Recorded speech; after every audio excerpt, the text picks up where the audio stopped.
Hello, and welcome to another edition of Read with Ronald. This is Ronald here, and today we're going to be reading Daphne du Maurier's My Cousin Rachel. How did I get My Cousin Rachel? Last year, I read Daphne du Maurier's book, Rebecca, right? So I read Rebecca. If you go watch the video, it's going to seem like I didn't enjoy it, but I actually did enjoy it. My final score for it was a 4. If you go watch that video, it's going to say 3.5, but I ended up changing my score to a 4. And I'm watching Rebecca, I'm assuming.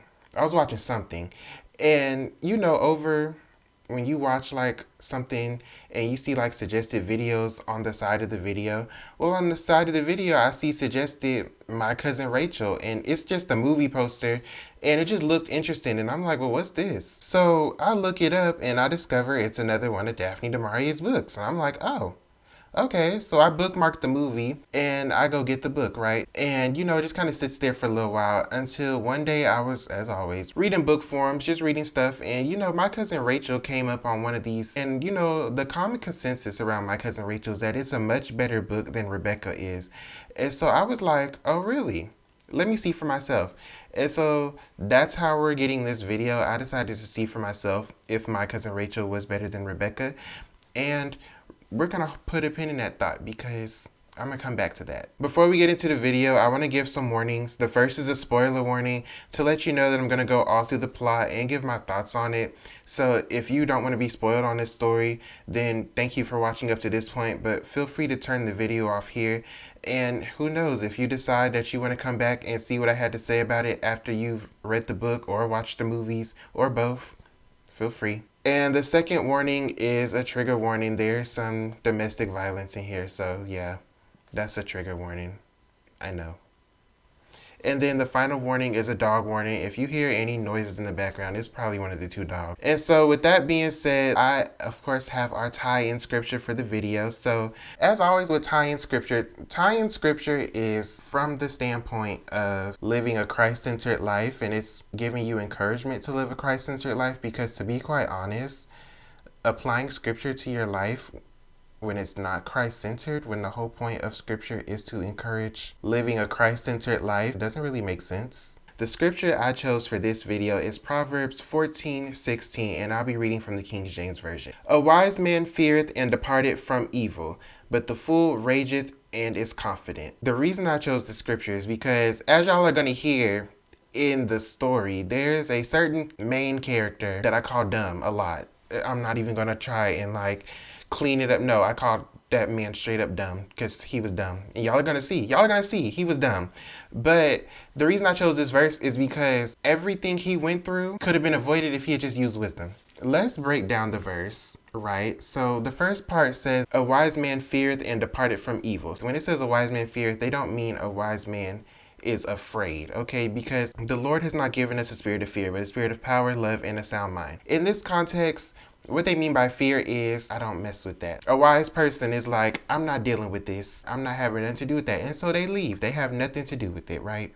That is what a wise person does when evil is present. And when I say not dealing with this, I don't mean like, oh, I'm not dealing with this, like, oh, it is what it is and they just leave. No, what I mean is like, they're not going to be tempted by it. That's what the context is. A wise man doesn't fall to the temptation of evil. So they're going to that has nothing to do with the Lord. I'm not dealing with that.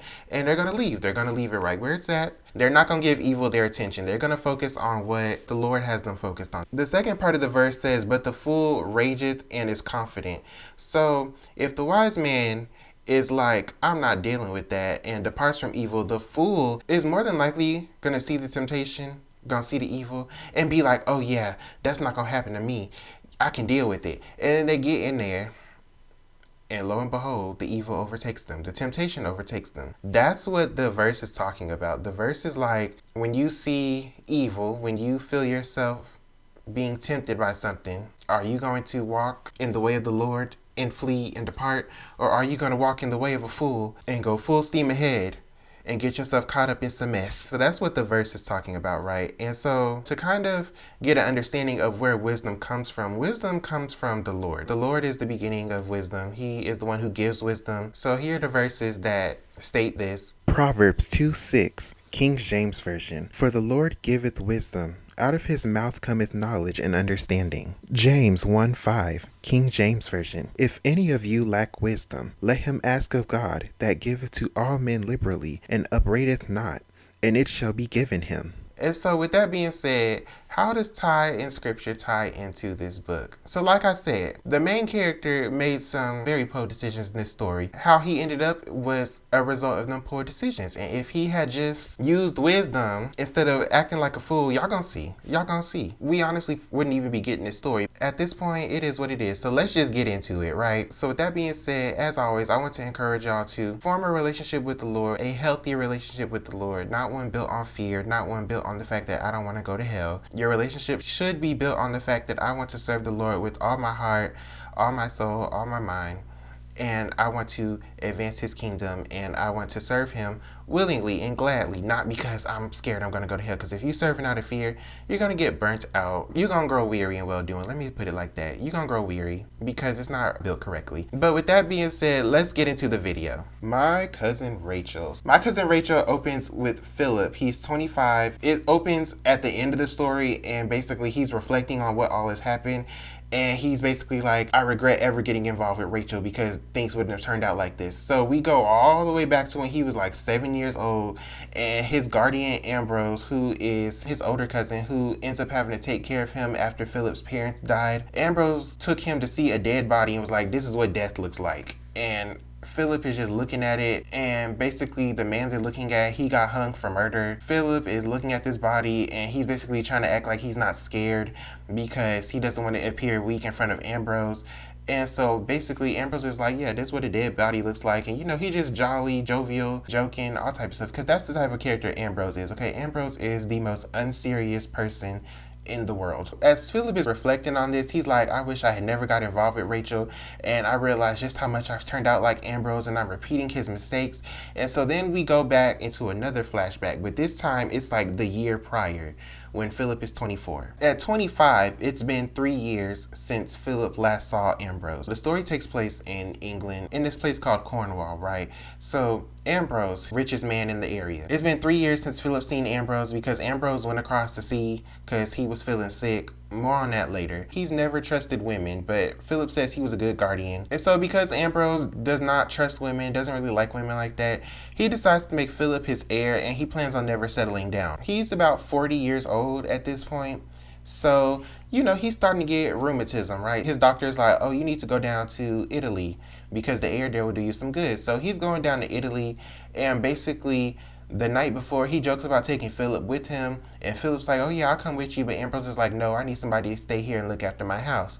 And so basically Ambrose goes off to Italy and leaves Philip behind to look after the house and to make sure everything goes how things are supposed to go. And while he's down there in Florence, Italy, he meets Rachel. Rachel is their distant cousin. She's like related through a family member, like who moved down to Italy and married an Italian woman. Like, she's a distant cousin. He goes down there to Italy and he runs into Rachel. He's like, hey, I met this family member, this cousin Rachel, and she seems like a cool girl. And so the opinion of Rachel's side of the family in Cornwall is very negative. Like, the people don't have very positive thoughts about her family at all. Because of that, they don't really know nothing about Rachel's side of the family. And so Ambrose is down there, having him a good old funky time with Rachel, and Philip is just at home like, he's getting letters periodically, and as the letters keep coming in, Philip notices that Ambrose talks more and more graciously about Rachel, and then one day the dreaded letter comes that he and Rachel have gotten married, and this completely catches Philip off guard. He's like, what do you mean y'all got married? Like, what? And because he's caught off guard, and because he wasn't expecting this, he's unhappy and he feels lonely about this marriage, right? So today is April 17th. I've started reading My Cousin Rachel. I'm 3 chapters in. It's kind of interesting. Like, I'm interested to see what's gonna happen, because it's kind of like using the same kind of narrative structure as Rebecca, where it seems like we're starting from the ending, but this time we got a protagonist with a name. It's a miracle. So our protagonist seems to be Philip. I say seems to be because I don't know how the story finna go. I'm waiting on Rachel to show up. Show up. Like, she's been mentioned a lot, and we don't really have a clear picture of who she is yet. because it's like in some descriptions she seems young, other descriptions she seems older. All we really know is so far is that whatever goes on, Rachel came in and she turned everything upside down. And that's just because of the narrative structure once again. So I'm interested to see Rachel like actually show up and see like why this whole story is revolving around her. So everybody except Philip is happy about the news that Ambrose has got married. They're ready for her to come back with him. They're like, oh, all these things are going to happen, all these wonderful things. She's probably going to come in here, clean up this house, give it a woman's touch, all of this type of stuff, right? And Philip is super unhappy with this because he doesn't want life to change. He don't understand how Ambrose went from not liking women to getting married in like a year. He's like, the only people around that are not going to be accepting of Rachel are him and the head housekeeper, which is Seacombe, right? And so Philip is under the care of his godfather, Kendall, while Ambrose is away. And so Kendall is the one who is overseeing and taking care of Philip. He also, handles the business side of Ambrose's estate. And Kendall has a daughter named Louise who is around Philip's age. Kendall and Louise, they come over to visit, and Kendall's basically like, look, Philip, you know that now that they married, there's a chance that they might have a child, and you won't be the heir no more, so you might want to start, planning for that. Philip is not happy about this. And so what ends up happening is Ambrose was supposed to come back in like the spring, but he ends up staying through the summer, which makes Philip happy because he don't want to see Rachel, right? And so what ends up happening is as time goes on and Ambrose is sending letters, he seems to be growing more and more homesick and more distrustful of Rachel. And so Philip is reading these letters like, something is wrong. And so basically, he gets this one letter that's basically like, just sounded very paranoid. So he takes it to Kendall, and Kendall's like, the family has a history of like brain tumors, right? So Ambrose's father died of a brain tumor. The Uncle Philip, who Philip is named after, died of a brain tumor. So he's like, and it's hereditary, so Ambrose just might be developing a brain tumor too. Either Ambrose is sick or he's drunk. And Philip is like, I've never known him to be drunk. His sickness wasn't that bad. So basically he's like, no, Rachel is tormenting him. I gotta go down there and see about him. So on his way down there, he gets another letter from Ambrose. It's like, Philip, come quickly, I need you. And so Philip's like, I'm on my way. So today is April 22nd. So basically what's going on is that Philip has gone down there to Florence to like go check on Ambrose, right? And he get down there and he find out that Ambrose died about like 3 weeks ago, and Rachel dipped like right after the funeral, like 1 week later. Like as soon as Ambrose was in the ground, that girl was gone. Okay. Philip's like, he died 3 weeks ago. Why ain't nobody tell me? And the housekeeper is like, well, the mistress, talking about Rachel, she didn't really want to like worry you up and all this stuff like that. So she basically just kept it quiet. Ambrose, he wasn't doing too well. He tended to have very violent fits. He wasn't trusting of the mistress at all, but she was very caring to him. She gave him a proper burial in the cemetery over there. You're welcome to go see it. Like just basically filling Philip in on everything. And basically like they had 2 doctors looking at him, and then Rachel's friend Ronald was giving advice, and Ambrose didn't trust Ronald. So Philip's like, well, where can I find this Ronald? And the housekeeper tells him, oh, you can go find him over here. So Philip goes to see Ronald, right? So basically Philip goes to see Ronald. Ronald is in charge of basically renting out Rachel's villa because he's like, I don't think she's going to be coming back, and she must not have seen you because Philip looks like Ambrose. Like they have a very heavy resemblance to each other. So him and Ronaldi talk. Philip, he's giving Ronaldi the 3rd degree, and Ronaldi's like, listen, Ambrose died. We believe he had a brain tumor. He complained of stomach pain. It was very sudden, okay? We wasn't expecting him to die. And Rachel, she took all his stuff and she took off. I don't expect her to come back. And so Philip's like, well, where'd she go? And Ronaldi's like, I don't know. And I don't expect her to come back. She'll let me know where she went when she get a chance. And so as they're talking, Ronaldi, he lets him know that he left everything to Philip. But Philip's not going to be able to get it until he turns 25 because Ambrose felt like Philip wouldn't be ready to take on everything until he was 25. That's when he felt like Philip would be mature enough. And after reading this book, Ambrose was very wrong in his assessment, but I digress. And so basically Philip's like, what do you mean? How do you know what went on in the will? And Ronaldi's like, oh, Ambrose showed it to me. And Philip's like, he showed you the will? What was he doing showing you the will? And basically Ronaldi knows everything because he's like, well, I was the one handling Rachel's affairs, so I needed to know what was going on with Rachel. Philip is like, in his mind, he's like, there's no way Ambrose put this stipulation in that Kendall's going to be overseeing the estate until I turn 25. There's no way. Like, I'm grown. And so basically, after this conversation, Reynaldi says Rachel was very attentive to Ambrose. Philip doesn't believe it because of the letters. And he decides that he don't like Reynaldi either. So he's like, listen, something is going on here. I'm going to find out what Rachel did to Ambrose and I'm going to get her back. Philip is like, I'm going to find her and I'm going to get her. And I'm going to get revenge for Ambrose, right? So me reading the book, I'm like, oh Lord, what is this finna be?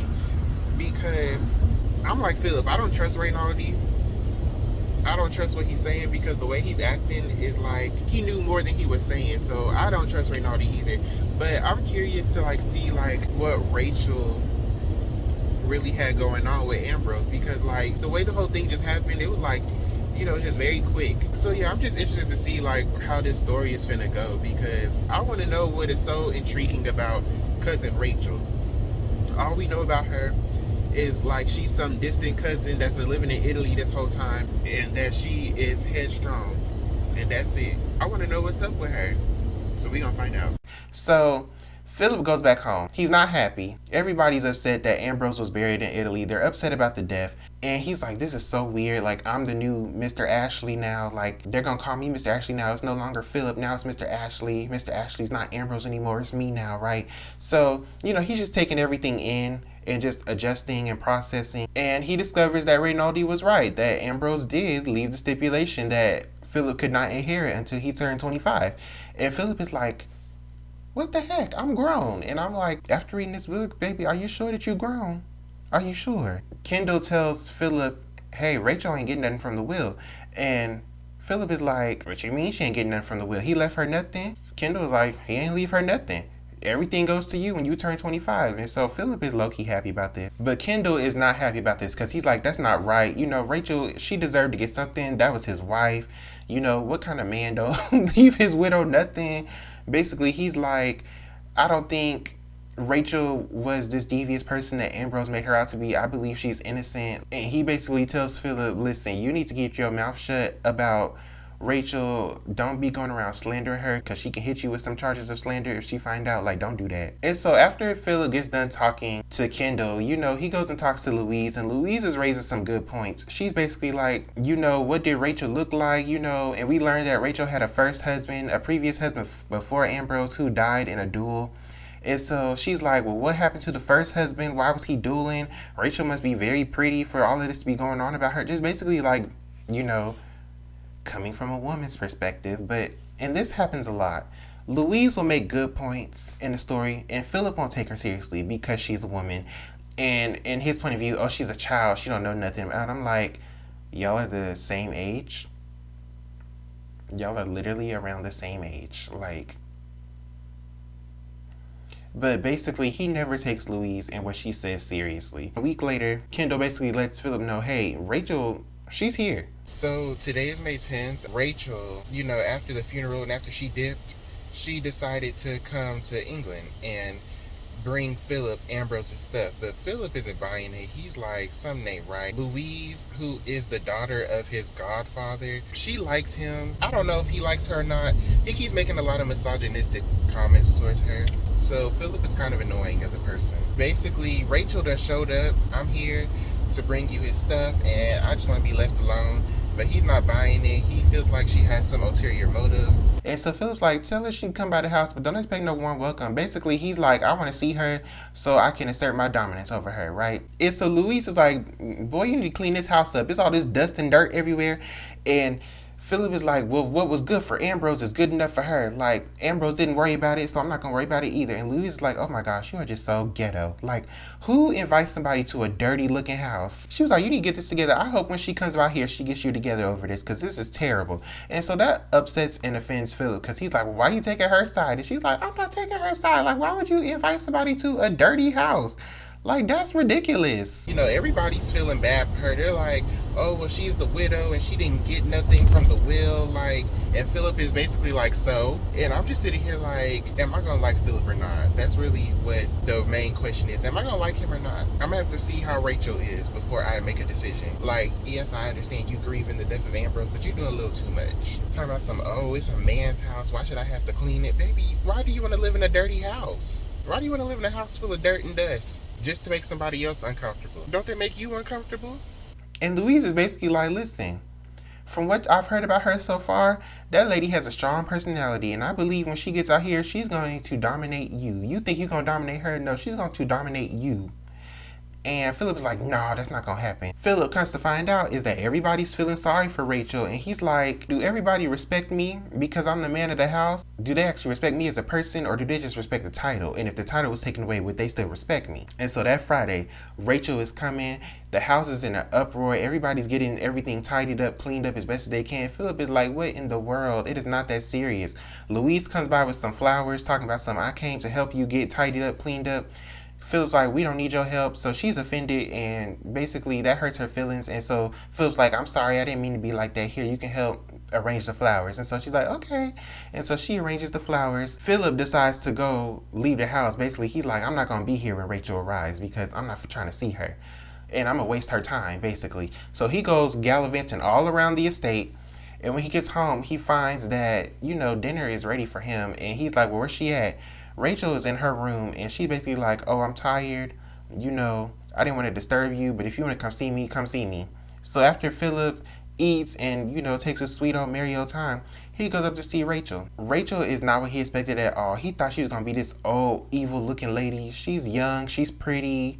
She's nothing like what he expected. So they get to talking, right? And she's just so grateful to him for letting her come stay. And she's like, basically, Philip has done a lot of things to try and inconvenience her. Basically, he wouldn't let her stay in Ambrose's room because he's like, oh, I'm gonna stay in there. He gave her this old dusty room on the other end of the house that hasn't been used in years, decades, basically doing everything he can to make her uncomfortable so that she wants to leave as quickly as possible.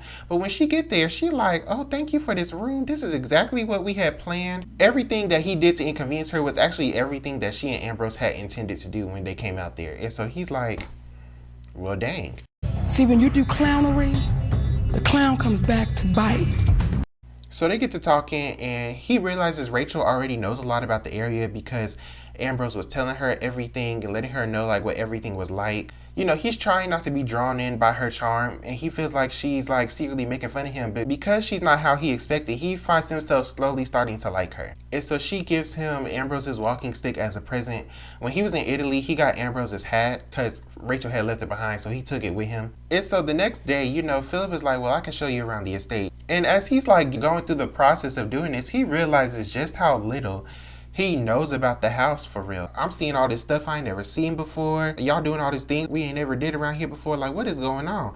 And so he also realizes that Rachel has already started becoming a positive influence on everybody. Everybody already really likes her. So he's like, well, dang, she moved quick. He compares her to his former nurse because he's like, she's like a nurse. Basically, that's how he feels in relation to her. She's like a nurse that's taking care of him. And so everybody's more responsive to her over him. And he's like, dang, she moved quick. How she got everybody on her side already? And so he takes her on the little ride around the estate, and they're talking, getting to know each other more. As they're talking, he learns that she's a master gardener because during her first marriage, that's the only thing she really had time to do was to plant gardens and garden. And so she's really good at gardening. And as they're talking, he realizes she doesn't know that he visited Italy. And, he becomes nervous about telling her. And so she notices this. And after a while, she's like, okay, what's going on? What's the matter? Because you acting like you don't want to talk no more. So what's going on? So he basically is like, well, what had happened was I went down to Italy. And she's like, what you mean you went down to Italy? Why didn't you tell me you went down to Italy? What's going on? So basically, he tells her everything that's transpired up until this point about the letters, all of that. And that makes her very sad because she's like, basically she lived through the mess. So she these letters really don't paint how bad it really was. And I see this is how he feels about me, and you must have really hated me based off these letters because these letters don't paint me in a good light at all. And so basically she's just very upset and very sad about this. And basically she's like, oh yes, I was really in love with him, and it made me very sad to see what he went through. And basically they was both jealous of each other, right? Today is May 13th, and to be honest, I'm not really entirely sure what I'm reading. And I'm not really sure the level of enjoyment I have with it. I'm enjoying it, don't get me wrong, it's a good story. Basically, Rachel, she showed up, right? And Philip was talking all that smack, talking about I'm going to be rude to her, I'm going to be so mean to her, and I'm going to make her so uncomfortable. But as soon as she got there, He, like everybody else, became charmed with her, became infatuated with her. Like, they all happy that she's there. And he's basically invited her to stay for longer than she had planned to, right? He's liking her, he's getting to know her, like all that type of stuff, right? But my thing is, I don't trust Rachel for two reasons. First of all, because at the beginning of the book, Philip told us he shouldn't have fooled with cousin Rachel because it caused a whole bunch of drama. So we got to see what the drama was. But I just don't trust her because, like, she just seems too perfect, if that makes sense. Like, she comes in, everybody instantly likes her. She knows all of this stuff about the estate because Ambrose told her. She's over here blaming herself for Ambrose's death. If he hadn't fallen in love with me and married me, he would still be alive because he just became worse throughout the marriage. And now I see how he really felt about me. But I don't trust her because, she said that she was jealous of Philip because Ambrose talked about Philip a lot, right? And so she's like, I was jealous of you, and I just thought you were like a spoiled child and stuff like this, just like Philip thought she was this evil old woman. She basically says that, like, oh, well, a man's jealousy is different from a woman's jealousy. Like a man's jealousy is like a child's, whereas a woman's jealousy is like an adult's. And so I'm like, I don't trust you. Because, a child's jealousy is like petulant, like it's annoying, serious, but it's not that serious. But an adult's jealousy can lead to like some really tragic things happening, depending on the person. That's not to say a child's jealousy can't lead to that too, but an adult's jealousy, they have a lot more resources to work with than a child does. And even though they should know better and they should do better, they don't. Whereas a child typically not really gonna take it that far unless something is just truly wrong with them. Like the most they're gonna be like is just, I don't like them. I just don't trust her. So we gonna have to see how this goes. And basically she says that Ambrose married like way too late. And because he married so late and didn't have much experience with women, like his feelings towards her like turned very harsh very quickly. Like it was like he loved her at first, and then like after like the fascination wore off, he hated her. And so she was like, and that's just how it went. She gonna stay longer.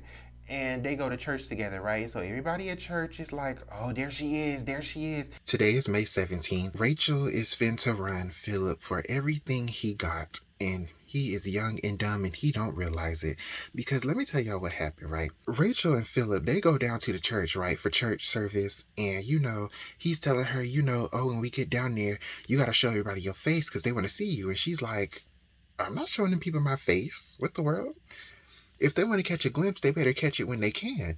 And he's like, that's not how this finna work. You're going to have to do what you got to do. It's a whole bunch of customs, it's rules, it's stuff you got to do, right? So they get down to the church. Louise is acting weird towards him because he had a date with her. Like he had planned to get together with her and he forgot about it and skipped it. So she's a little upset with him, right? Church, he can't really focus in church. He never focused anyway in church, but basically he can't focus in church no ways. Because all he can think about is Rachel. And he's like, well, what is Rachel like? What is she really like? After church, she take off her veil. Everybody's like, oh my gosh, she's so pretty. They all talking to her, learning about her, talking about her basically. So they go to have Sunday dinner. Sunday dinner is basically taken with Kendall, Louise, and it's taken with the Vickers family, which is the Pascos. And so basically they all come over to dinner. And Philip notices just like how commanding of a presence Rachel is. Like she's able to command everybody's attention in the room. And he basically is like, this is such an interesting Sunday dinner. This is the first time I've had like such an interesting dinner. But he notices Louise is over there with a stank face, like she don't want to be there. And so he's like, well, I ain't got time to worry about Louise because Rachel is fascinating. And so, after dinner, everybody's like, oh, Rachel, you got to come stay with us for a little bit. You got to come visit with us for a little bit, And basically, Philip is like, oh, she's going to be staying here a little bit longer, so don't even worry about it. And so after everybody leaves, Rachel is like, oh, well, you and Louise make a cute little couple. When you going to marry her? And Philip is like, I ain't marrying Louise, like, ever. Like, what are you talking about? And Rachel's like, oh, well, I just thought because Kendall said. And so Philip is like, Kendall ain't had no business saying nothing because ain't nothing going on.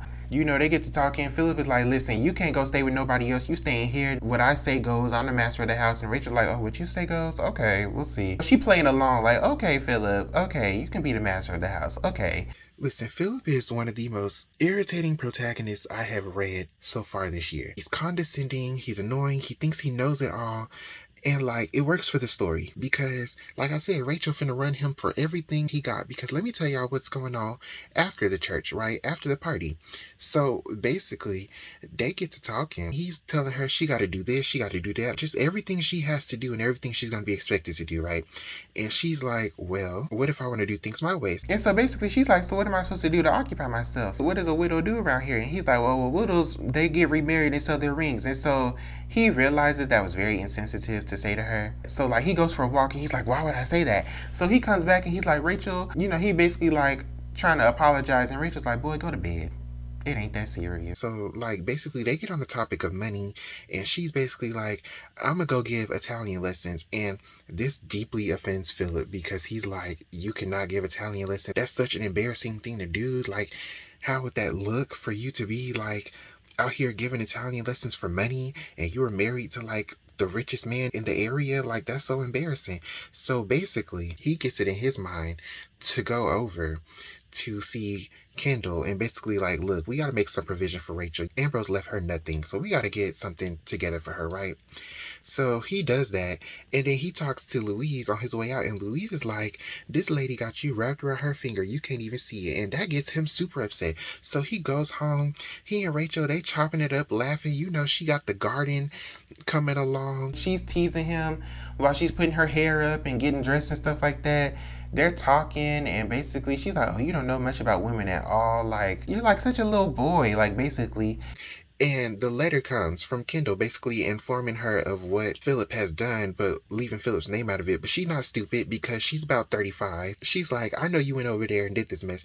They get into it. And basically he's like, you're so full of pride and this and that and that and this. Like, just basically telling her like her pride is getting in the way and it's going to be so embarrassing for her to be giving Italian lessons. What's that going to look like? All of that type of stuff. That gets her upset. And after some time apart, they come together, apologize, all this type of stuff. She's like, it's not that I'm not grateful. It's just that when you said that me giving Italian lessons would badly affect Ambrose's reputation and his legacy, that made me realize, that you was right. And it just made me cry because I didn't want to affect how he looked and how he was. Basically, that's what she was crying about. And so basically, she decides to accept the allowance. And so Philip, goes to write a letter to Kendall, basically like she accepted the allowance. And as he's going to post a letter, he finds a letter that she's posted to Ronald. And he's like, why is she writing to him? And basically during the whole apology scene, I'm just sitting here like, Louise is right. This woman got you wrapped all around her finger because in his point of view, because we're in his point of view, it's like, oh, he's got this under control. He's got her doing exactly what he wants her to do. But I'm reading it, I'm like, baby, Rachel got you wrapped around her finger. Like, the way she manipulated you into allowing her to stay, has manipulated you into giving her your money. Like, she not playing with you and she finna run you for everything that you got. And the reason I know why is because he discovered that she has been in contact with Ronald. And he's like, well, why would she be in contact with Ronald? I'm like, because baby, she finna run you for everything you got. I'm interested to see how this is finna go because this is going to be a little bit interesting. The next day, they go work on the garden, and Philip is like, I'm never getting married. I'm going to remain single forever. And he's like, all the comfort I need is in these four walls. And so basically, Rachel's like, I don't know. I think you should marry Louis. Everybody's already starting to, show me some eligible bachelors around here, too. And so Philip is like, well, who's showing you eligible bachelors? She's like, well, maybe I might marry Kendall. Shoot. And Philip is like, you are not marrying Kendall. Like, no. Because of this, at the dinner that they have that night, he's like got his eyes all on Rachel, watching how she interacts with Kendall, because he's like, was she being serious about marrying Kendall? Basically, he's growing jealous. And so after the dinner, C comes like, oh, hey, listen, we need to clean up your room, Rachel, but we can't clean up because you got all your stuff that you brought with you.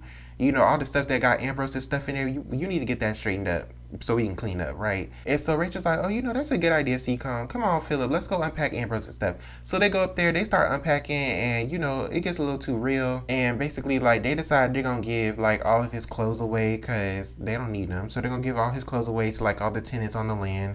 And she gives the rest of the stuff to Philip to do with what he wants to do with, right? As they're cleaning, Philip finds a letter in one of the books from Ambrose, basically calling Rachel a thief. And basically saying she has an issue with money. He's shocked by this, and he hears Rachel coming, so he throws a letter in the fire. And so Rachel comes in, she's like, what you burning? And he's like, oh, just some scrabble. Things are weird between them after that. And so Rachel, she's like, well, listen, I ordered some new decoration for the room that I'm in because I think we can just liven it up a little bit. So I just ordered some new decoration. It came in. What do you think? It's very extravagant, very expensive looking. Philip's like, oh, that looks nice. So they talk about her childhood, and basically she grew up poor, and she had to move around a lot, and her mom gained a lot of weight, and that given the time period, that was not considered a good thing. And so basically Rachel's like, I hope I don't turn out like her. And so basically her first husband, whose name is Sangaletti, had a choice between marrying her and her mama, and he decided to marry Rachel over her mama, and that kind of upset her mama. That's why she ended up gaining all of that weight. And so after they get done talking, they get on the topic of Ambrose and like how he was very frugal after a while. Like she's like, when we first got married, he paid all of my debts off and like took care of me financially, but then after a while he started becoming very frugal with the money. Like it's like anytime I needed money, like he acted like he didn't want to give me none. It just got worse and worse. So I eventually had to turn to Reynoldi for some money, and that upset Ambrose greatly. And basically she just starts talking about how hard it was with Ambrose. Basically like after a while, like things just got super difficult for her with Ambrose, and like he was just doing too much. And so basically she was like, it was just very hard on her and stuff like that. And she's worried that she might have to go through it again with Philip. And Philip's like, don't worry about that. That's not going to happen. And at this time, he realizes that he's jealous of Ambrose. So the rest of the year ends up passing really quickly. And, over the time, Philip has become very used to having Rachel around. He's enjoyed having her around. And when winter arrives, he realizes there's really no excuse for Rachel to stay anymore because they can't work on the garden because it's winter. So with Christmas coming around, he's like, oh, well, I got to get her something for Christmas. So he decides to bring back all of the traditions that they used to do when he was a kid. And he's basically like, I know what I can get her. The family pearls in the bank. So he goes down to the bank and he gets this pearl collar necklace that's like, it's like a family tradition to wear it on like a wedding day. So he goes down there and basically the banker's like, oh, well, I wouldn't really advise you to like do this. And I got to tell Kendall because you're not really in charge of the estate yet. And Philip is like, it's fine. Like, I'm sure he'll be fine with it. And so basically he takes this pearl collar necklace and he gives it to Rachel for Christmas. He gives it to her early because he just can't wait. And she's like, oh my gosh, Philip, this is so beautiful. And so they end up kissing, right? And she's just like so grateful for the necklace, and he can't wait until he turns 25 so he don't have to answer the Kindle no more. So then Christmas rolls around. It's a good Christmas. Everybody's having fun. Everybody's having a good time. Rachel done got gifts for everybody. Like she done spent a whole bunch of money on this Christmas, okay? And she ends up giving Philip an engraved gold chain with like both of their initials on it and the date that they met. As Christmas goes along, Philip notices Kendall looking at Rachel with that necklace on. And so basically Kendall confronts him and he's like, you had no business taking that necklace out of the bank. And we need to give it back. You don't have no right to be doing that. And like, this is very valuable to the family. You know how valuable this is to the family. She don't have no business wearing it. You need to give it back. And Philip's like, no, I gave it to her. And why can't she have it? It should all be hers anyway. If Ambrose had like done right, this all would have been hers anyways. And during this argument, Kendall basically reveals that Rachel has overdrawn her account twice. Like she's already exceeded the allowance that they've been giving her. And he's like, I believe she's sending that money overseas. And also I ran into some people who knew her back in the day, and basically they said she and her first husband, they was running through money like it was nothing, and they was both living loosely. And basically like the first husband that she lost died in a duel over a man. So he's like, they believe that she gonna run through Ambrose's money too, just like that. And Philip's like, well, you shouldn't be listening to gossip no way. It's like, what you listening to gossip for? Just give her some more money, increase her allowance. And Kendall's like, that is not a smart idea. But Philip's like, listen, I don't care what is a smart idea and what's not a smart idea. I said increase her allowance, so increase her allowance.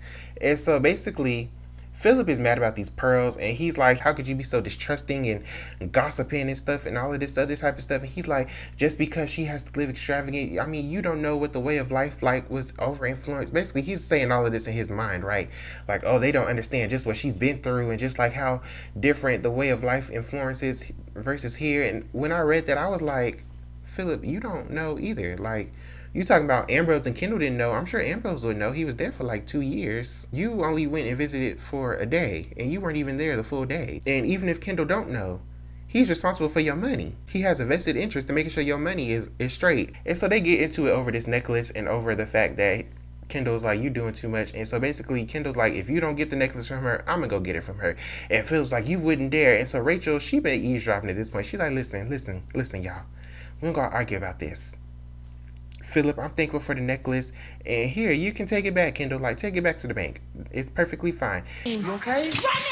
And so Philip, after Kendall takes the necklace, he's like, why would you do that? I gave that to you. And she's like, it's fine because I'm grateful and I understand why you gave it to me. If we had come back like we had planned, I would have wore this on my wedding day to Ambrose. He's kind of annoyed with this because he's like, she didn't get to keep the gift, first of all, but second of all, she don't even really understand why I gave it to her. So today is May 18th. Don't you just hate when a protagonist is dumb? Because that's what Philip is. He discovered in a book that Ambrose had started a letter basically saying that Rachel was a thief and a spendthrift and he had an issue with money. And so what does he do? He decides to give her the family pearls that are super important. Like, there's a whole lore of how they only get worn on like a wedding day. So he decides to give her these pearls. And it's just like, and we discover she's overdrawn on her account. It's like, it's a whole bunch going on. And he wants to give her more money. Like, are you stupid? I can't stand no stupid protagonists, and that's exactly what Philip is. A dumb protagonist. So Christmas, it was a good Christmas despite that, but Philip is still pissed about them pearls, right? So because he's mad about Kendall wanting to, make sure the estate is good, he decides to start spending up his money to spite Kendall. He's like, I'm gonna spend all my money on fixing up the house. So he's fixing up the house, he's buying stuff for this garden that Rachel's putting together, and Rachel had basically isolated, and he's like, we're falling deeper and deeper into love with each other. Like, we don't need nobody else, it can be us against the world. He's feeling like on top of the world, right? And then he gets a message from one of the tenants like, I need to see you. So he goes down there to see the tenant, and the tenant's like, I want to thank you for the coat that y'all gave us for Christmas, but I found this letter in the lining of the coat. And, it looks like it was written by Mr. Ambrose to you, so I wanted to give it to you. So basically, Philip takes a letter. He goes to this spot that Ambrose used to love. It was like his favorite spot. He don't want to read the letter, but he decides to read it. And basically, as he's reading it, he discovers Rachel had a miscarriage, and she couldn't have no more kids, and Ambrose felt like that's what changed things between them, because he felt like she took that very hardly, and so that's what changed things between him, and that's where she started like spending up more and more money. And he's like, that's when I had to become frugal, because it was like she was just doing too much, and I just couldn't trust her after that. And she was always talking to Ronald, and Ronald this and Ronald that, and like I just felt like, was she cheating on me with him? I felt like she was poisoning me, like just accusing her of a whole bunch of stuff in the letter, right?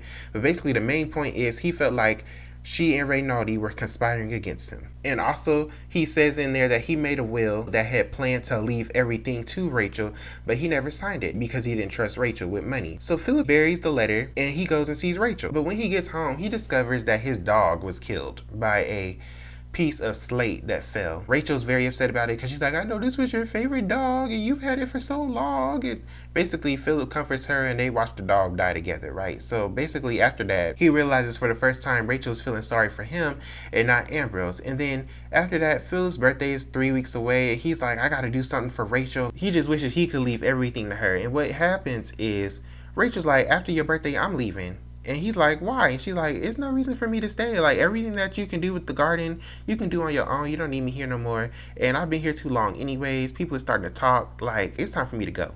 And so Philip is like, I don't want you to go. And he starts coming up with this scheme. He brings up the will to her. He's like, the Emperor's making another will.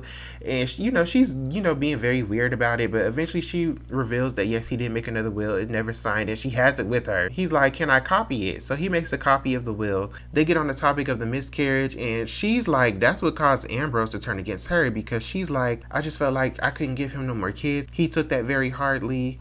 And so that's when he turned on me. Why? I don't know. Both of them felt like they turned on each other after the miscarriage. And so Philip is like, both of y'all saying the same thing, but neither one of y'all was communicating, and that's so sad. And she says Ronaldi was her only support during the time, even though he didn't know about the miscarriage, but basically he was her only support during the time. He was the only one she could talk to. He goes to see this lawyer that's not Kendall because he don't trust Kendall to do what he wants to do. Ambrose made up this will. He never signed it because of his illness, but I want to do right by Rachel, and I want to leave everything I have to her. And basically, I want you to incorporate Ambrose's will into it. Basically, like, when it becomes my birthday, I want to leave everything to Rachel. And so the lawyer's like, okay, I've never heard this done before, but okay. So after he has that done, he takes it over to Kendall. He's like, Kendall, this is what we gonna do. And Kendall's like, Philip, at this point, I done told you everything I needed to say. If you want to dig your own grave, Go ahead. So today is May 18th, and Philip is just extremely dumb. We've already established that Ambrose did not trust her with money. And what do you decide to do? You decide to give her more money. You decide to give her the family jewels.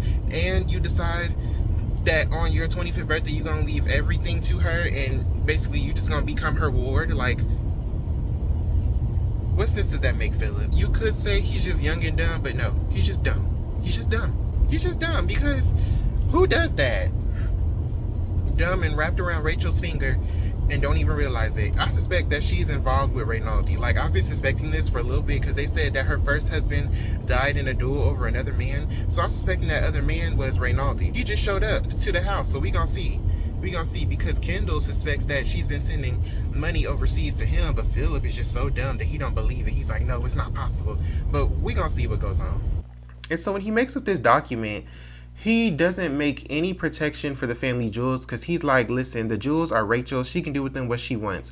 But he does include a clause about if she gets remarried, everything will revert back to him. So after he gets this document drawn up, he goes home. He's super excited. He gets there and Ronaldi is visiting. Rachel's like, oh, he came to visit. I didn't know he was coming. I didn't expect him. He's been here for like a week and he ain't said nothing. He can stay, right? He can stay. And Philip's like, yeah, he can stay. So basically they're talking and Rachel's like still deciding on whether she's going to rent out her villa or not because she's like, I kind of want to keep it, but I don't know.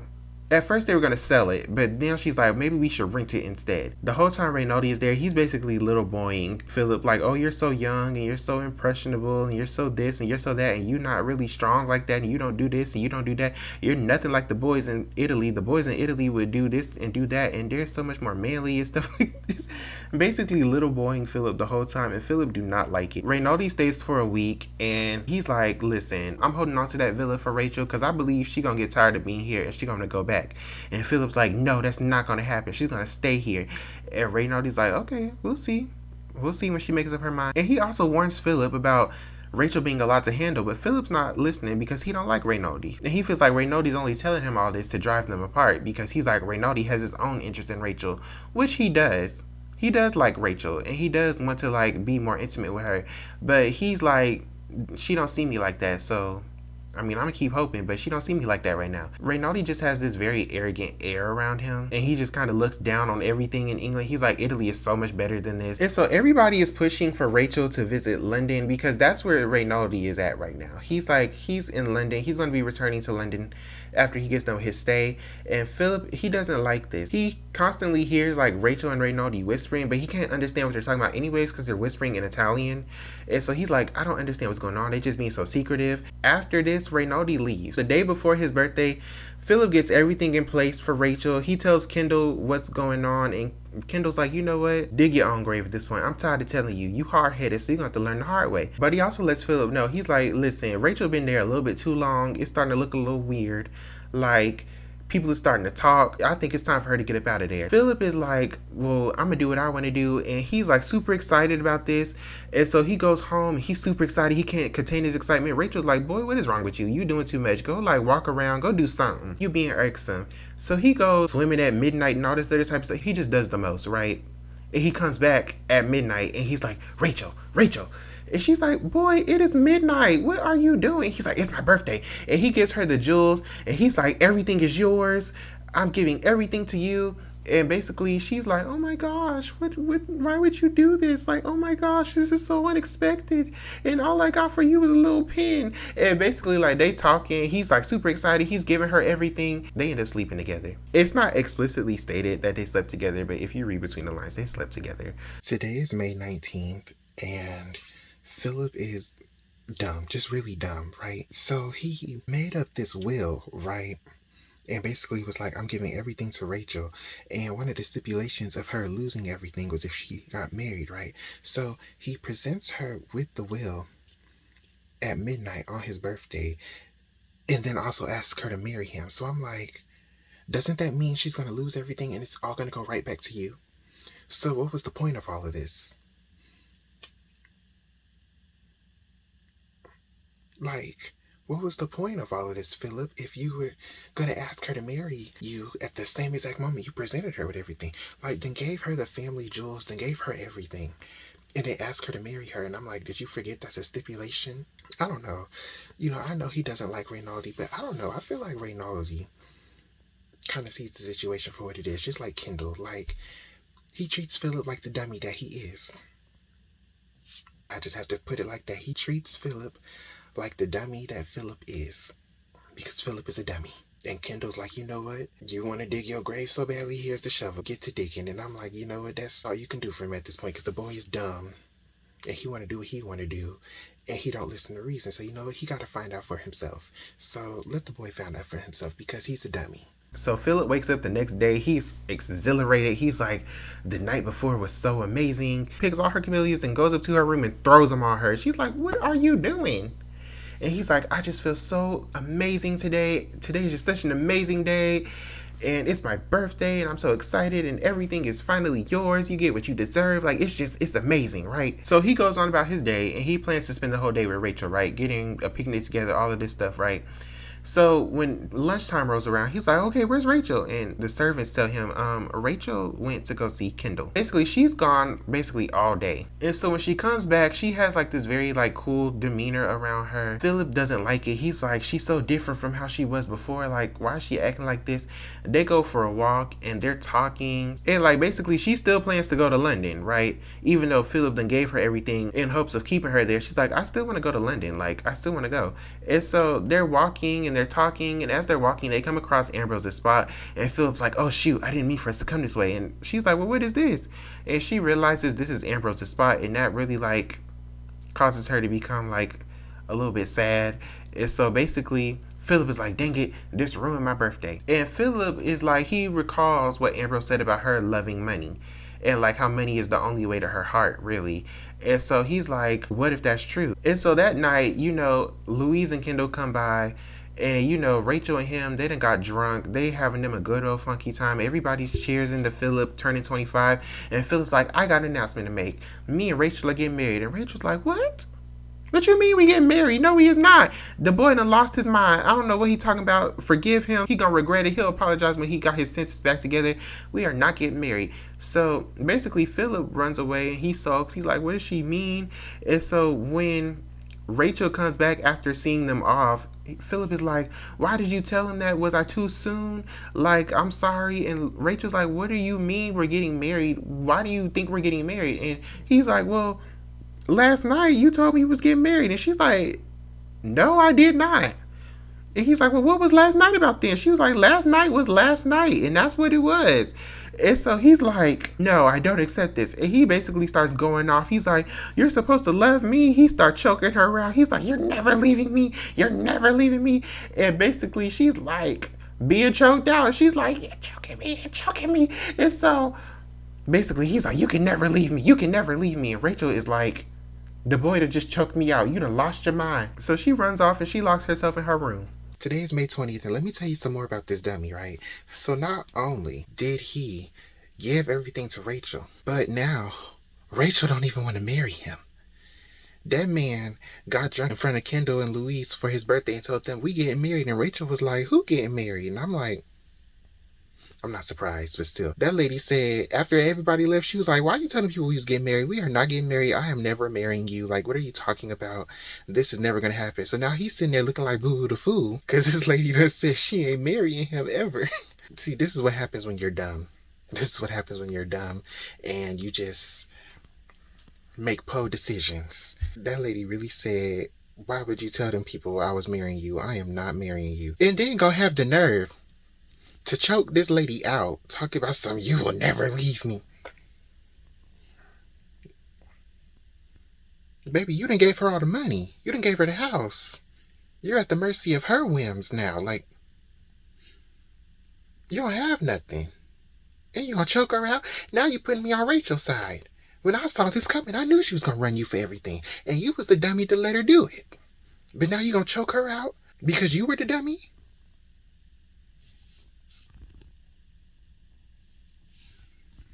So, yeah, I got about 4 chapters left on this book, and we're just going to see how this goes, because Philip has just been extremely dumb. He's been irritating the whole book for me. We're just going to see how it goes, because, I mean, when you do clownery.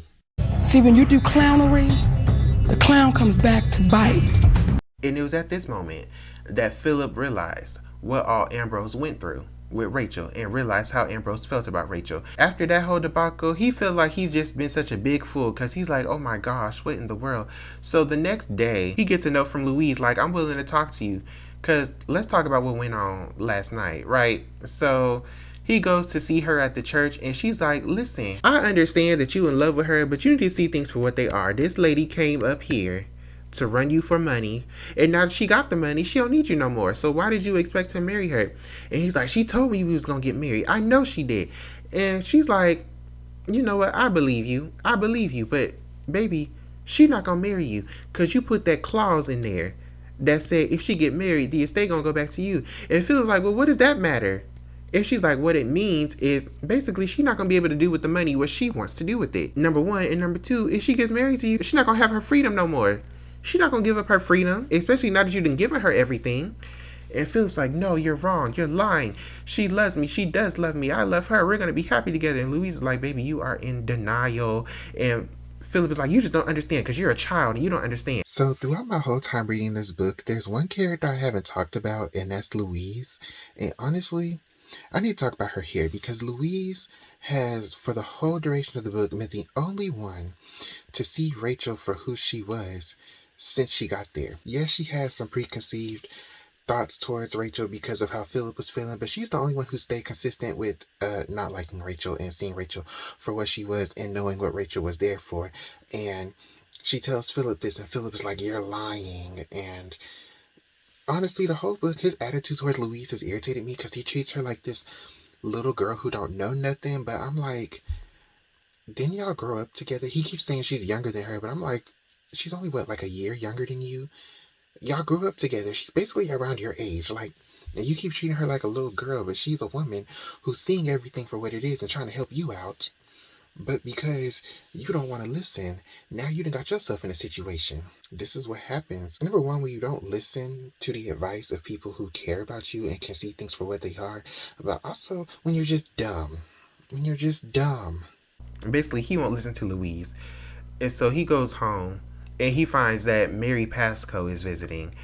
And he's like, what's she doing here? And Rachel's like, oh, I asked her to stay for a little while because I don't feel safe with you in this house. You done choked me out, baby. You think I'm going to stay here with you alone after you done choked me out? I don't think so.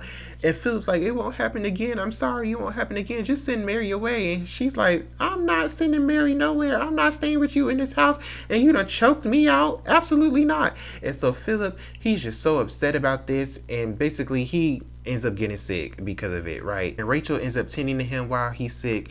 And he's sick for 5 weeks. And after 5 weeks, he wakes up, you know, he's grown a beard.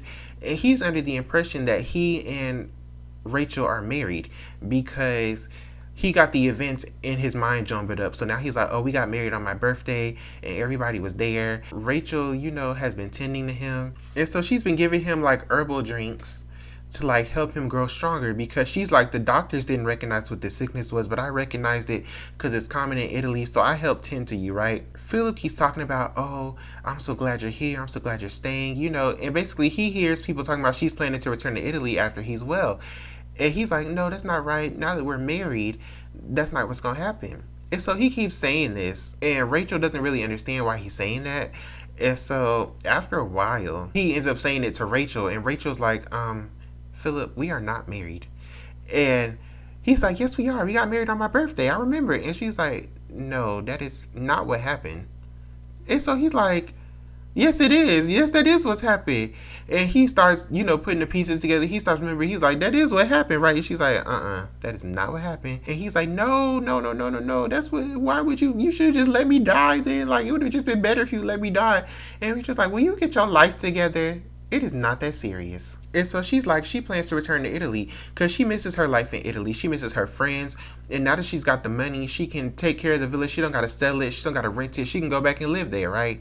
And so basically, she's like, listen, everything will be just fine. It'll be like just before I came. And Philip's like, no, it won't. And she's like, it has to be because if it won't be, then I'm going to have a guilty conscience. She's feeling guilty about how she's been with Philip, basically, right? Philip gets better, but he's suffering from headaches, right? And everyone says he's a shadow of himself, and Rachel is trying to keep his spirits up before she leaves, but basically Philip is not feeling it. He discovers that Rachel has been going into town, and she claims she's going into town to shop, but he's like, baby, you're doing a whole lot of shopping, and I'm not seeing a whole lot of products, so what's going on? He discovers that she's been going to a hotel, right? So one day, he goes into town on a date when she's not going into town. And so he rents a boat, and he goes sits in the boat, and he watches the hotel, and he sees Ronaldi go into the hotel.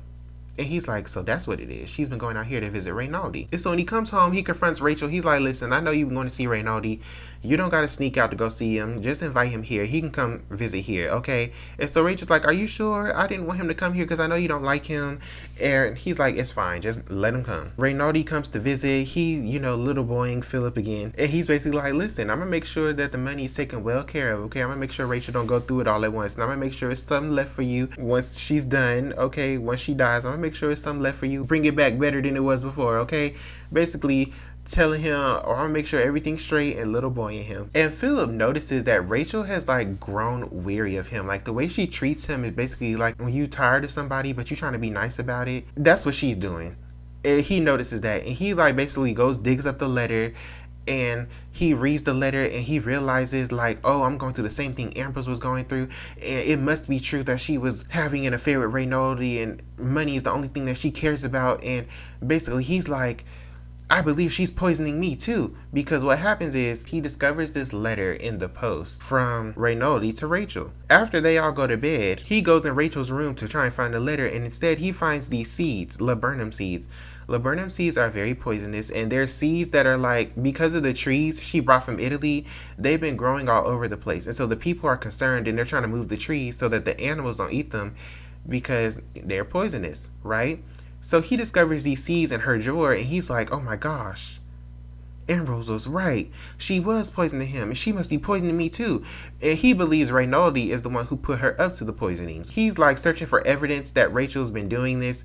He can't find none. All he has is the seeds, and he's trying to find that letter to prove it, right? So I'm getting ready to read the last chapter of the book, but before I do, I wanted to give my thoughts before I read it, because this is the chapter where it seems like everything's going to come together and everything's going to be revealed.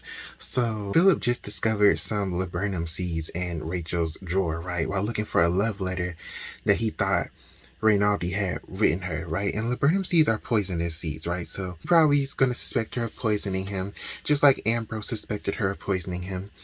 And so I'm ready to see how this is going to come together, but I'm really just interested to see what Ronaldi's relationship is to Rachel, because they both suspect that Ronaldi is in love with her, but Rachel's like, no, that's not possible. He don't love me. He's just a really good friend. So I'm like, so what's the relationship really? I'm just ready to see how this is all going to come together, because this has been a really wild ride for a book. So I'm just excited to see how it comes together and just see how it's all going to play out, because it's time to get this done. It's time to get this ended. So they go to church the next day. Rachel, she's back acting like her old self, but Philip's like, oh, I see through you now. The Pascos and the Kendalls come over. He's like, Louise, I need you to stay after because I need your help. After the dinner, he and Louise, they get to talking. Rachel, she goes to make him his usual drink. He's like, I don't want it. And so Rachel's like, oh, that's too bad. And so basically she's like, I've already made plans and everything. I'm getting ready to leave. Let's make these last few days together happy, right? So she's like, I'm going to go for a walk, okay? I'm going to give y'all some time to talk. I know y'all got some things to talk about. Earlier that day, one of the servants had told Philip, oh, don't let nobody walk around near the gardens because we're getting the walkway together and it's dangerous to walk on it. Rachel's like, I'm gonna go for a walk in the garden. And so Philip's like, oh, be careful. And he's like, oh, why? And she's like, oh, just, the sun. Just be careful with the sun. And so basically she goes for the walk, and he's like, okay, Louise, I need your help. I gotta find this letter from Ronaldi. It's too much to explain, but basically I believe she's been poisoning me, and I believe she poisoned Ambrose, and I need proof, so I need you to help me find this letter. I think it's in Italian. You can read it. So they're looking for this letter. They can't find the letter, but what they find is they find a miniature of Ambrose. He looks very sick in the miniature. And so basically it's this the last picture of Ambrose that was painted, and basically he has the words in Italian, oh, only remember the happy hours, Rachel. And so basically he's looking for evidence. He can't find nothing, but what he finds is a letter that basically says that Rachel returned all the family jewels to the bank, and he finds that miniature. And Louise is like, maybe we were wrong about her. Maybe we misjudged her. Maybe she's not who we thought she was. And then they find the letter. And basically, the letter from Rinaldi's like, listen, I'm going back to Italy. If you want to come back, come back. Bring the boy with you if you want. I don't advise it. But since you just seem to be so infatuated with him, bring him back with you and we'll see what we can do. And so basically, Philip is like, oh my gosh. And he realizes they don't got no proof of the type of person that she was. And he's like, Louise, call for help, call for help. She's like, why? He's like, something bad has happened. So he goes running after Rachel, right? And he finds that Rachel done fell through the walkway.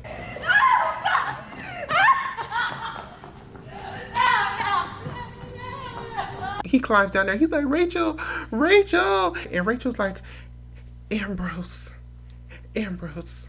And then after that, she dies. And Philip is basically like, he feels bad. He's feeling guilty because he's like, I can't believe this. Like, I didn't have no proof and I didn't let her die and I loved her.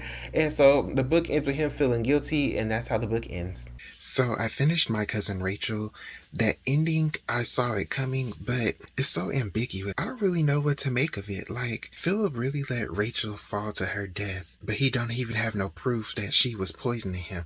Like, it's really ambiguous. It's really not clear, like, who was right and who was wrong. But what is clear is that Philip basically let Rachel die, and he didn't have no proof. And he feels bad. It's not clear whether Rachel ever loved him or Ambrose. It's not clear. It's not clear if she was poisoning him. It's not clear. A lot of stuff is not clear, but that's how it was intended to be. So I'm not mad at it. What I can say is every character in this book, none of them is innocent. All of them did wrong in some way, shape, or form. Let me just say this. I thought the book was good. I thought the book was really good. Like, I liked the book. I did.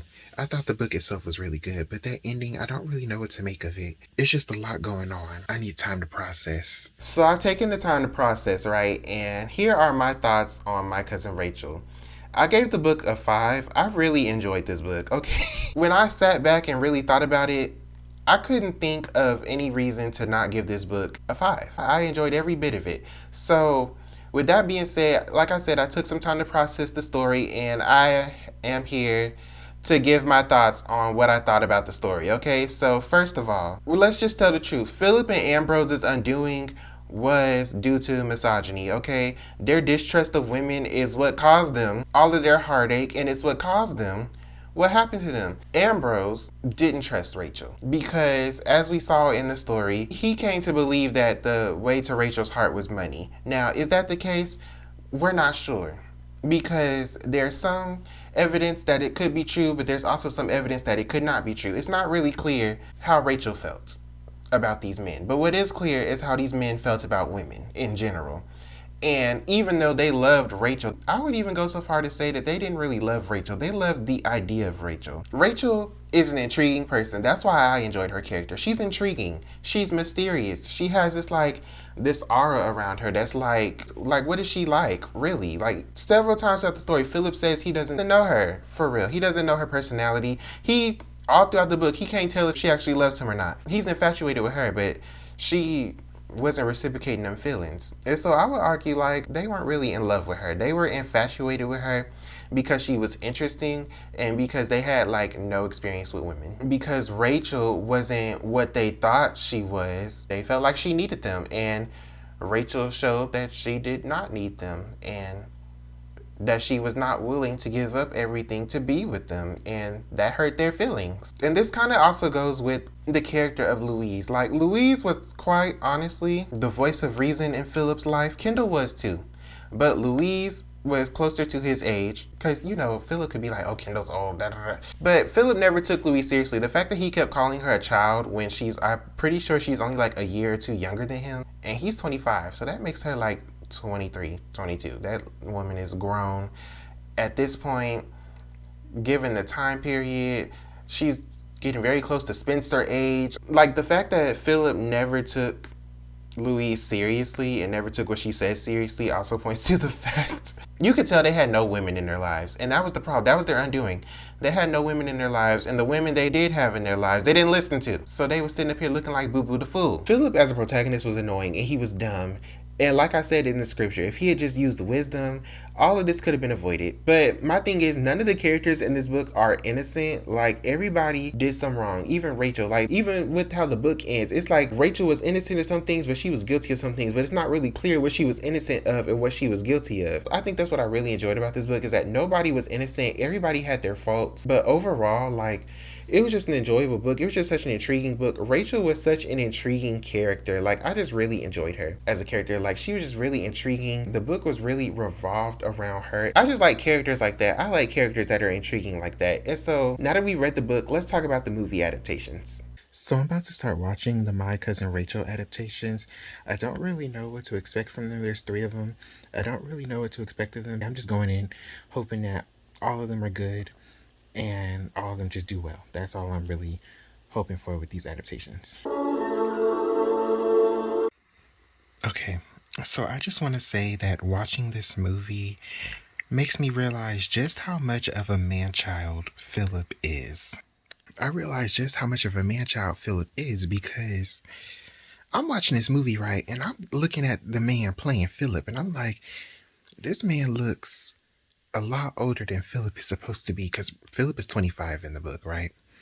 So I go look it up, and no, this man was right around the correct age to play Philip. So I'm just like, Philip is a for real man child. Like, just immature, dumb, no real sense of how to do anything properly or correctly. Like, it's crazy when you have a visual to see it versus when you're like imagining it as you're reading it. And it's just really crazy to see like this 25-year-old man acting the way that he's acting. It's just crazy. Welcome, Mrs. Ashley. Thank you, sir. It's time for the reveal of Cousin Rachel.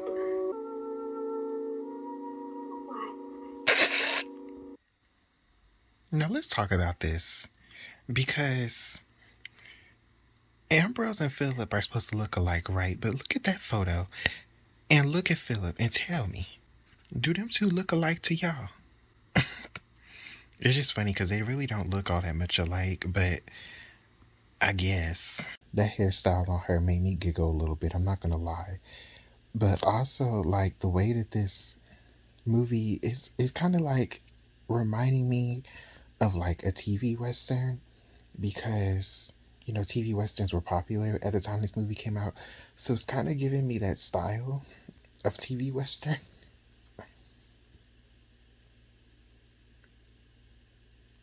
I don't know if I'm gonna make it through this movie being serious. I don't know if I'm gonna be able to take this seriously. Like, she looks like his mama. In the book, they're only 10 years apart in age. She's 35 in the book. She still looks relatively young. But here, she looked like his mama. I don't know if I'm going to take it seriously of him falling in love with her. So I just looked it up and did the math, right? And both of them are actually around the ages of their characters. Like, she's in her late 30s and he's in his mid to late 20s. They just look older than they're supposed to be. Oh my gosh. This is the pearl collar that we was doing the most about. Thank you, darling. Thank you, darling. Oh, well then. But she wanted us to believe that she never made him a promise of marriage. Listen, I know it hasn't come up yet in the movie. I don't know if it's going to come up yet in the movie. I'm just going off book knowledge, okay? So far, it's been following the book very well. So that's why I'm like, but you want us to believe that you didn't make him a promise of marriage, but y'all sitting up here kissing. I'm just saying. Ooh, she done came with her hair down. Oh, Lord. Who's to be my wife? Now, you see how he made that announcement? Having watched the scene, there was never any discussion of marriage, so I'm not sure where he got that idea from in this movie. In the book, there was definitely a discussion had, but in the movie, there was no discussion had, so I'm trying to figure out where he got this idea from, but we'll see. You loved me, I know you did. It couldn't have been pretense. That was last night, Philip, and you'd given me the jewels. Ooh. Oh, Lord. Oh, wow. Girl, run. By all means, bring him back to Florence with you. And we'll nurse him back to health. We'll. When you do clownery. Mm. Rachel! Rachel! Mm. Why did you do it? Mm.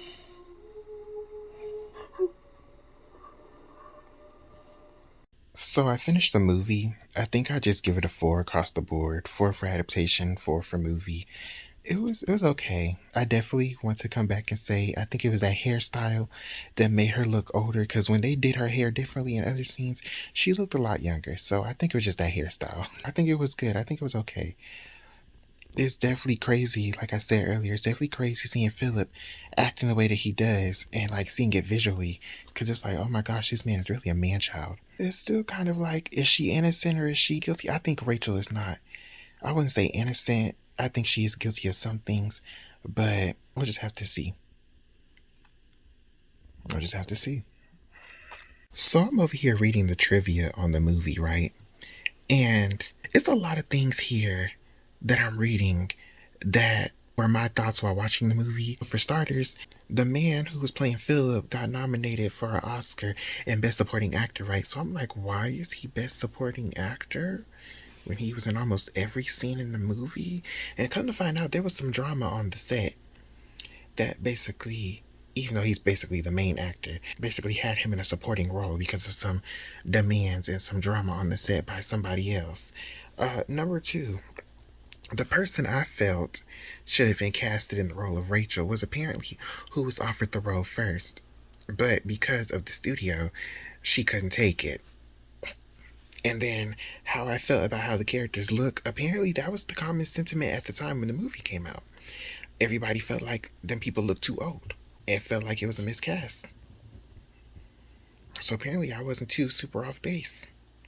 I'm finna watch the My Cousin Rachel BBC miniseries. It's 4 episodes long. Let's see how this goes. I'll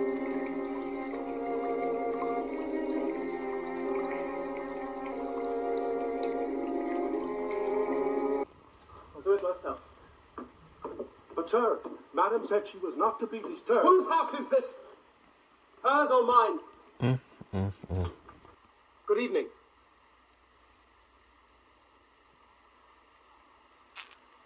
Oh. Alright. So I just finished the first episode. I thought it was okay. Philip was definitely still man-childish, but he seemed more sympathetic in this version. Like, it was man-childish, but it wasn't as, like, annoying, if that makes sense.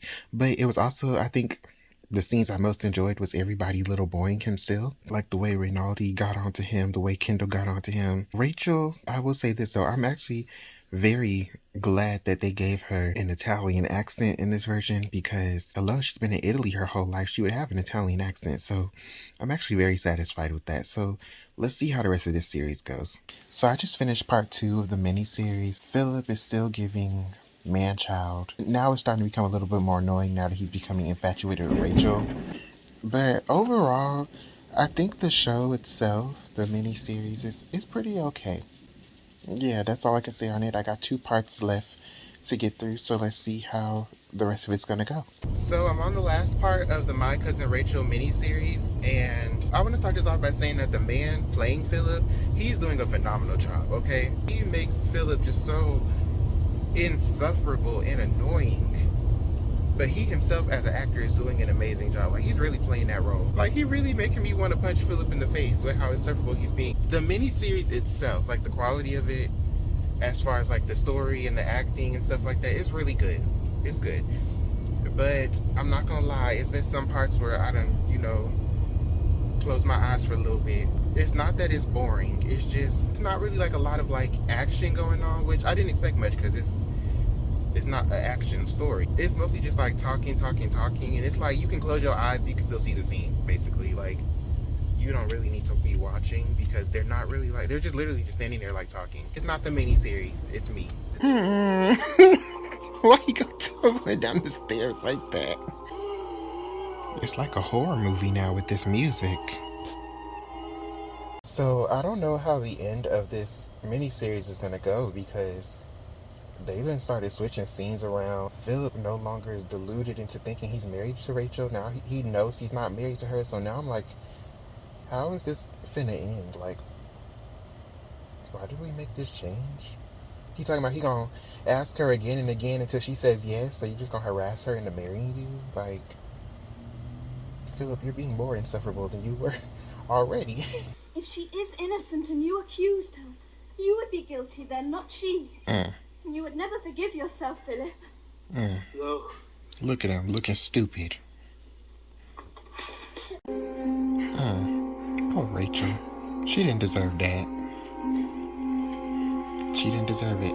Every time I see it, I'll be like, she didn't deserve it. So I just finished the miniseries. I thought it was pretty good. Adaptation-wise, I think I would give it a 4. I think I would give it a 4. They did make some changes, but they're like little minor changes. They don't really affect much in the story. As a miniseries, I think I would also give it a 4. Like, for reasons I stated earlier. But yeah, that's what I would give it, yeah. So I'm about to watch the last My Cousin Rachel adaptation, the one from 2017. So let's see how it goes.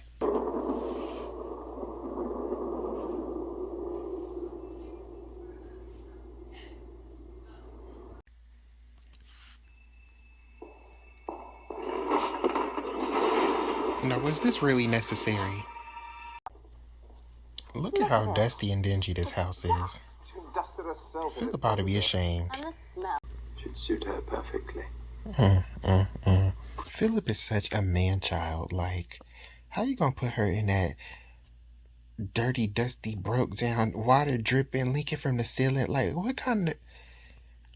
Just no manners, no hospitality, just a straight-up man-child. I can't do it. I'm only 20 minutes in. Rachel ain't even showed up yet, and I'm already ready to punch Philip in the face. He's just so smug and arrogant, and it's just so insufferable. Like, oh my gosh. And just looking at him, it's like when you have a visual of what he looks like, you just see the man child. Like, you are grown acting like this. Acting like a petulant child. Are you not embarrassed?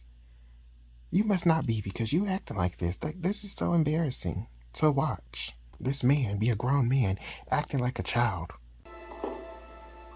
Who?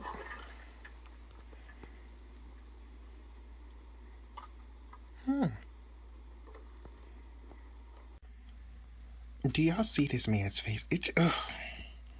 It's not his face like the actor's face, but like Philip is just so irritating. Like, he just acts like a child. Just childish. Just, throwing a fit over pearls that aren't even his yet. Like, I see why Ambrose put this stipulation in that he had to wait till he was 25 to get this mess. Because, baby, had he got that mess whenever Ambrose died, whole estate would have been ruined. Y'all worried about Rachel ruining the estate, baby. It's you. You the one ruining the estate. With your irresponsible actions and your lack of discretion and your lack of common sense. Now, what the world?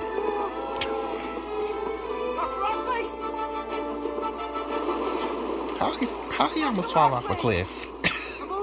This version of the movie is definitely trying to make Rachel clearly the villain.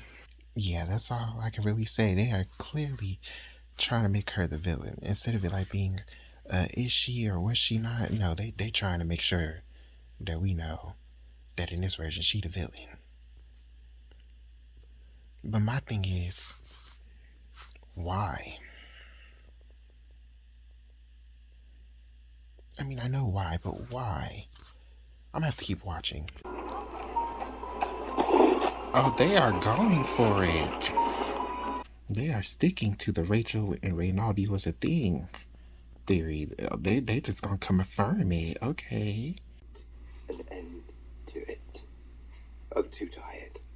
I know he lying. I'm too tired to fight. I know he is lying. Talking about some he too tired. Imagine how tired we are of the foolishness with you, Philip. Imagine how tired we are. You are in this situation because of your actions. So imagine how tired we are of your foolishness. Well, they have made a very significant change to Ronald's character to absolve him of potentially being in love with Rachel. They've made a very significant change to his character to basically say, oh, he can't be interested in Rachel, basically. But yeah, so remember earlier when Philip almost fell off that cliff and I was like, why did he almost fall off this cliff? Well, apparently the cliff is how Rachel is finna die. Yeah. Yeah. Ooh, Lord, that's a long drop. Yeah, my girl is gone. She gone. So the movie just ended. I think for adaptation and just as a movie in general, I'm just give it a complete 3.5. They made some changes to the story, some that have me like, why did we need to make these changes? What did they provide to the story? He ended up marrying Louise and having some kids, and basically he's like, what can I teach them to be better than I was, basically. Just as a movie, I give it a 3.5. Like, it was okay.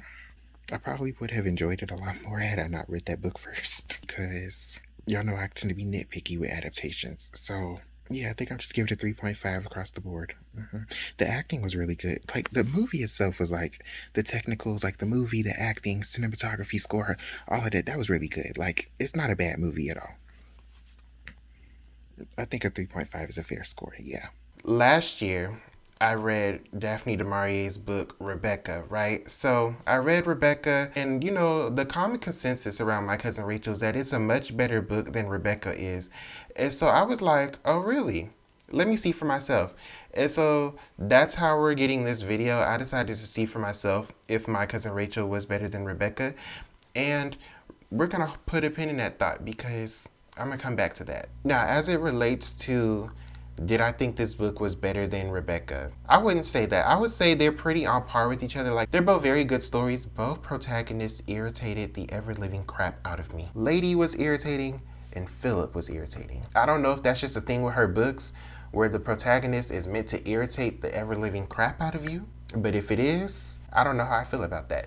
But I will say that Lady irritated me. Y'all know why Lady irritated me, but just in case you don't know, Lady irritated me because it was partially not her fault. She came into this and she didn't know what she was getting into, so it's not necessarily her fault, but it's like after a while, it's like, come on, girl. Like, you've been here for how long and you still acting like you don't know what's going on? Do something in the story. Like, please, do something.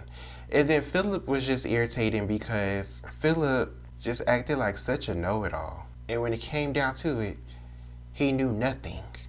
He knew nothing.